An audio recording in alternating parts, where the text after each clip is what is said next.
One of these days, I am seriously going to have to do an episode on all the crap I have borrowed from my wife.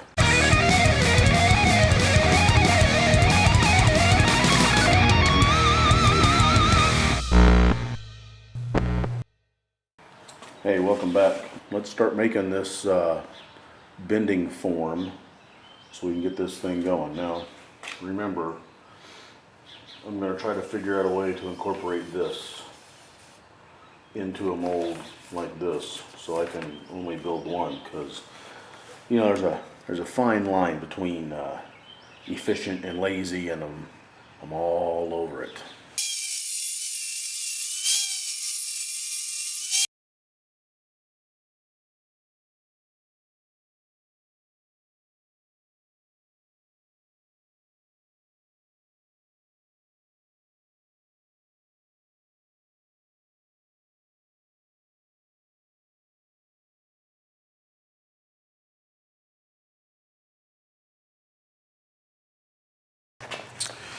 Oh yeah, wow, my head's really big there, isn't it? You missed some really exciting stuff. Not really. I just cut this out with a bandsaw, and then I went and I sanded it to smooth A on the sander. Nothing really earth-shattering, I guess. Now comes the part that's going to probably make my sphincter tighten up. Is I've got to cut out this little part right here in as smooth a fashion as I can. So let's hope I don't ruin what's got to be at least $6 worth of plywood.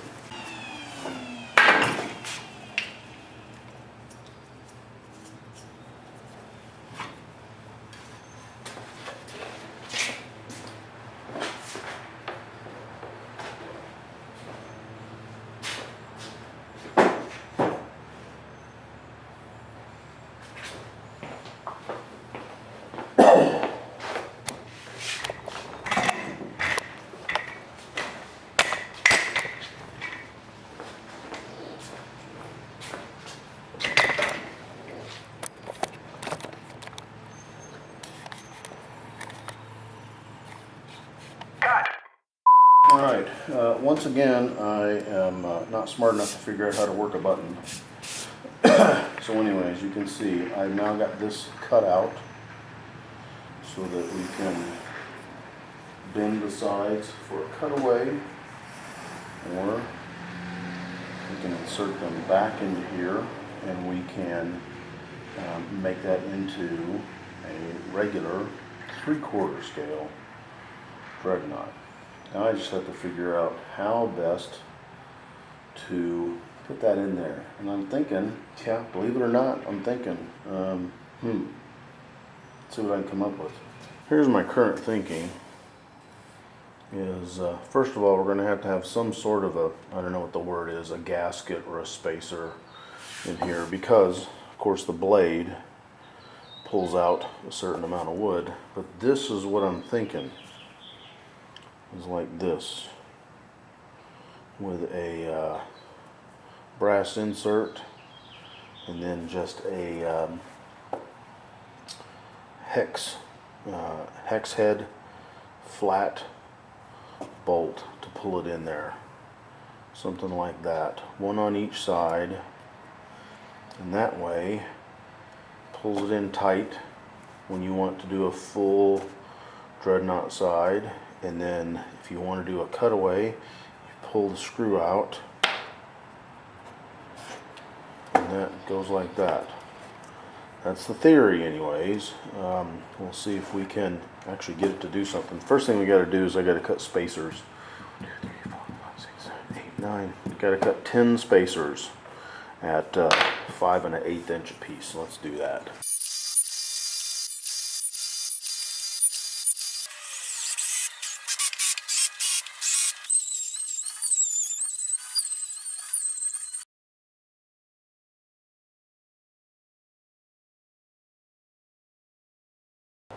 So I've gotten this shaped out. We've put the stretchers in here. I haven't sanded the stretchers down yet. They overlap by just a little bit because I want to get that curve into them. So I need to make this spacer for this this plug so that it sits flush. So I measured my bandsaw blade, which is a 64th of an inch, which kind of got me thinking, and I went and dug through my my veneer scrap pile, and I have this piece of engineered birch plywood, which just happens to be 1/32 of an inch. I doubled the width of my blade to account for sloppiness, as well as curving and having to go around corners and not cutting a straight line. So we're going to cut us out a couple of spacers for this, and we're going to see if that works.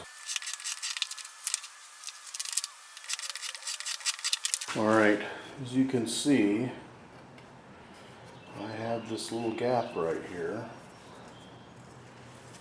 If I set that there,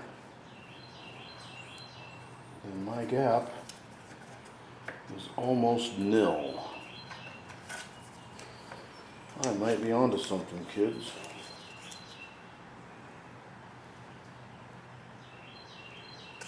Now, because this is plywood, it's a 3-ply plywood, I can get away with bending it like this. Well, until I break it.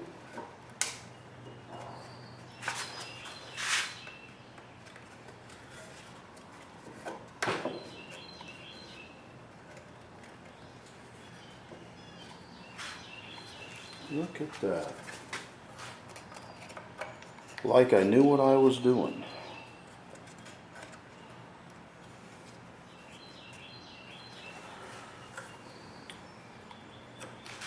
And that looks mucho the bettero. I think that's what we're doing.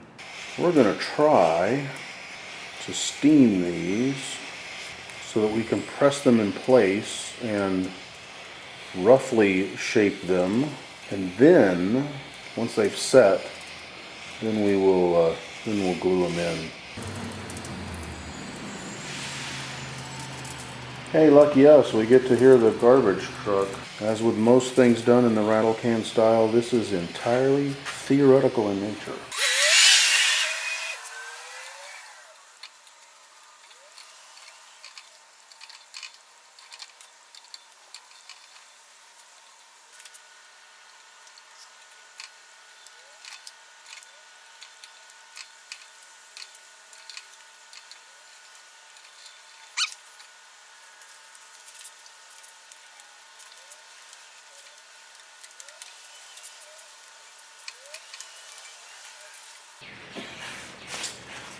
For those of you who are fortunate enough to be unfamiliar with these are ISO bands. They're used when you are attempting to rehabilitate your shoulder joint.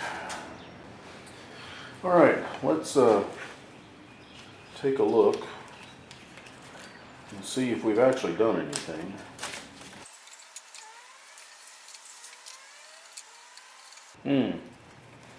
Well, we didn't do a whole lot. My guess is because we didn't bake it. If we treat this like a guitar side, then the failure point is that we didn't reach a high enough temperature for a long enough time. Failure? Yeah. Didn't do what I wanted it to do. Did we learn something from it? Yeah, we learned something from it. So in that case, it's probably not a total failure. I kind of debated which side I was going to put these onto, and I decided to put them on this side.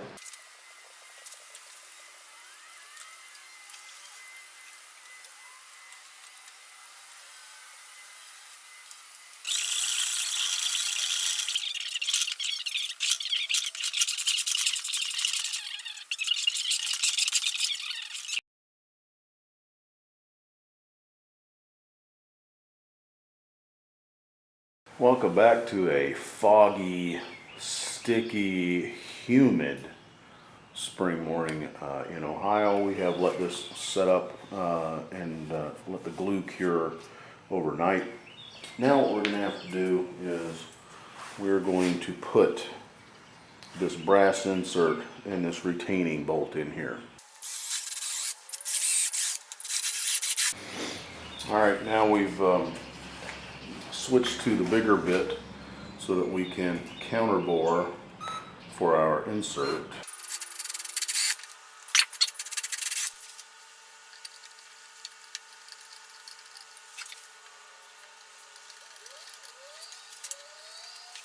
Alright, well, they test fit okay. And I know these things are going to take some abuse. So now that I know these are going to fit, we're going to take the super glue and we're going to put that here on the side walls to kind of strengthen that up.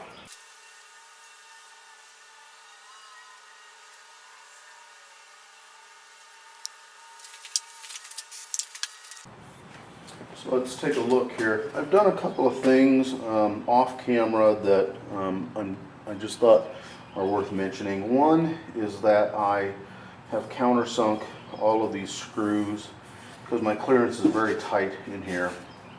The other thing I did was that I made a little channel, and this is so my attachment bolt heads for the cutaway attachment, how everything can just slide together.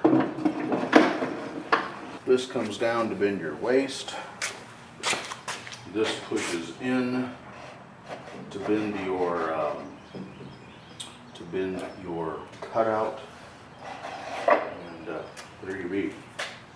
All right, so there is our inner mold for the 3/4 scale dreadnought / cutaway. All right, well, I guess we'll have to do something else next. Stand by. And here we are, just for size comparison. This is the full size dreadnought form, currently without the cutout. Notice I said currently. For scale purposes, there's the 3/4 scale guitar form, and there is the cutaway plug. Cheers. Have a good one. Hey folks, thanks for watching the train wreck. We appreciate you being along for the ride. Make sure you like RATTLECAN Guitar Restorations over on the Facebook, the Twitter, as well as the Instagram. If you haven't done so, go ahead and like us over on the YouTubes. We're posting new videos every Wednesday, and you never know what you're going to see around here. Thanks again for watching, folks. Have a good one.